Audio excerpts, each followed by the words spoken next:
now we've got 4 pieces, so the 2 you're least happy with, we'll use those first. Have one at the front and one at the back. If you've got any dags along the side like this from the saw blade, just clean them off with a bit of sandpaper. Work out what length you want that cavity in your pencil case. Put a glue on both sides. Don't be scared about using too much. Measure down the length of the cavity you want.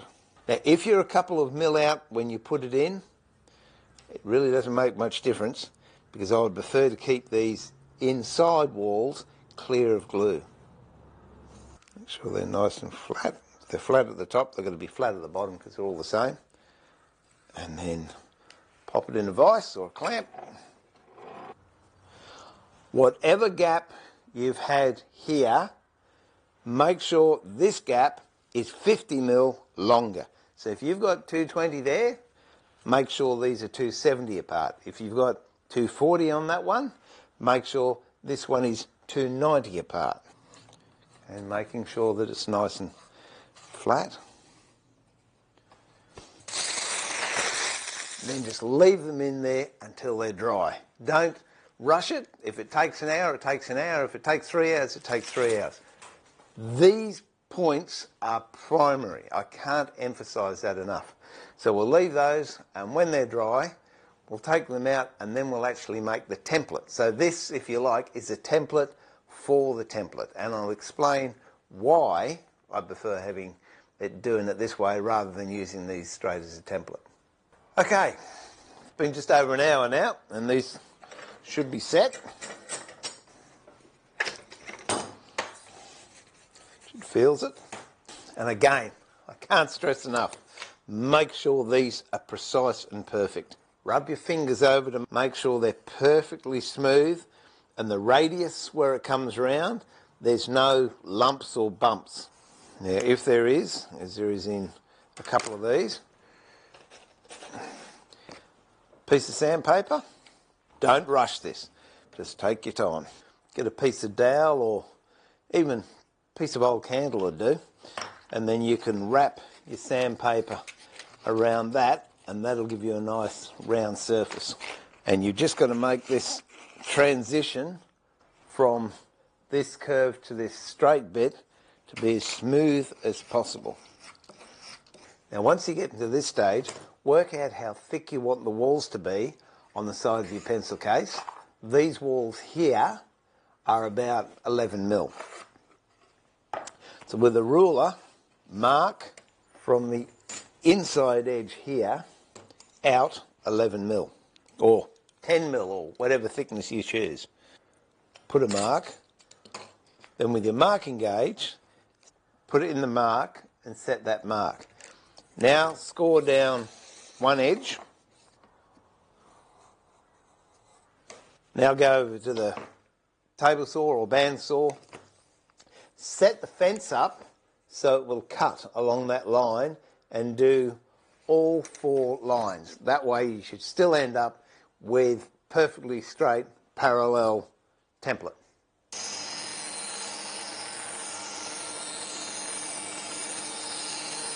Once that's been done, on the side that's got a opposite to the mark, put some double-sided tape or brads, it doesn't matter.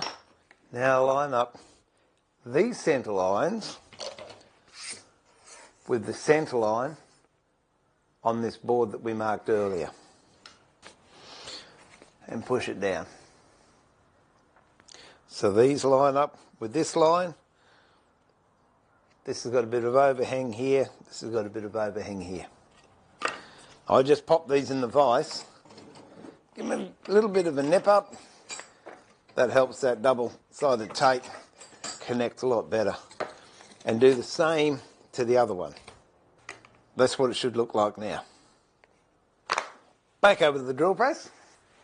The major difference being this time, we don't have to have a mark here because the Forstner bit will fit quite nicely into here.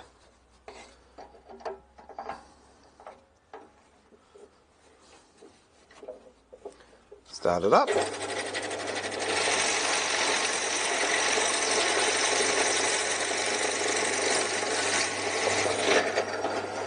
And that's what it should look like.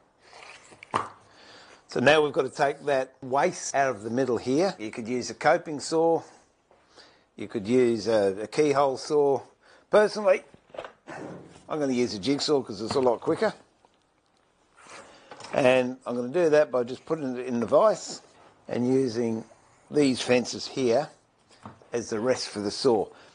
Be mindful that you have to keep this part of the saw on this fence. You don't want it to slip over, so keep it straight up and down. And get as close to that line as you can.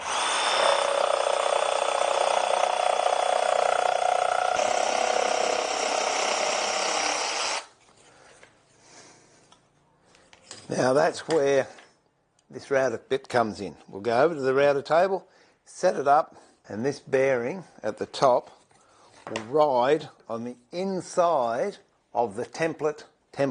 And that's the reason I didn't want it to get any glue or have any other foreign matter on that, because I want this to be a nice smooth ride for the bearing.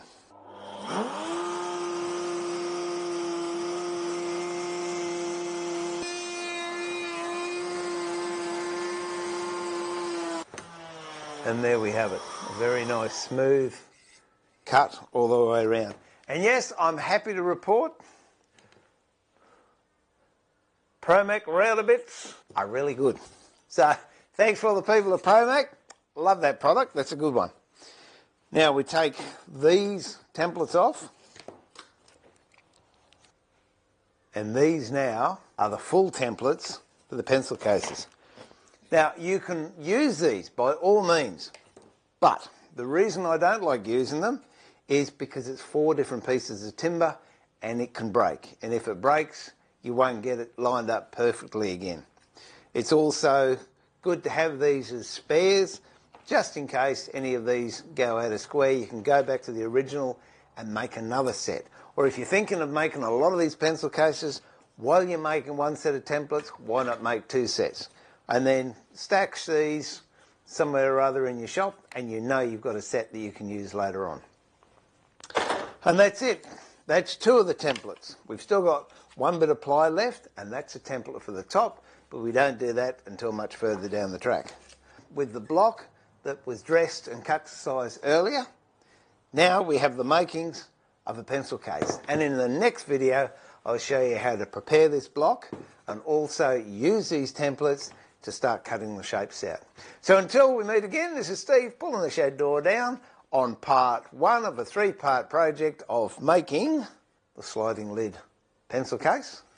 And I look forward to having you in the shop again soon. By the way, if you want to see the extended version of this, if you check out my Patreon page, all patrons get the opportunity to download the extended versions of the videos I'm now putting up on YouTube for a period of 30 days. And if you'd like to know how to do that, click onto my Patreon page and the details are all there. If you like what we do, please like us on Facebook. And if you want to become a member of the e-workshop, log on to the website and become a member of the e-workshop, where I'm starting to put some things together that I hope will also be helpful to you all. So that's it. Until we meet again, remember to keep it sharp, but more importantly, keep it safe and enjoy your woodwork. Bye for now.